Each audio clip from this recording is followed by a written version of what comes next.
Bismillahirrahmanirrahim. Elhamdülillahi Rabbil alemin. Vessalatu vesselamu ala seyyidina Muhammed Mustafa sallallahu aleyhi ve sellem.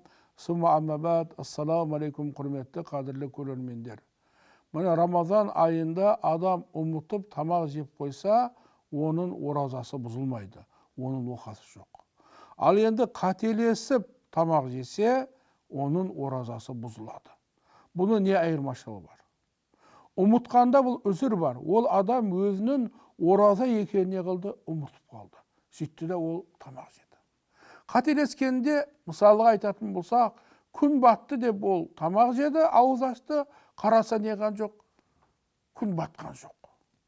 Екіншісі, сәресі уақыты әлі шыққан жоқ деп ол тамақ жеді, қараса сәресі уақыты шығып кетті. Бұл адам не қылады? Bir gün тұтып береді. Өйткені оның өзірі жоқ. Рамазанға адам өте мұқият болу керек жаңағы. Күн батқан болып, оған көрінсе де, ол бір денеге ауыз ашпастан, әзір кезде міне телефон бар, сағат бар, кесте бар. Бұндай жағдайда ол адам өте мұқият болып, бұл оразаға не қателеспеуге әрекет қылу керек.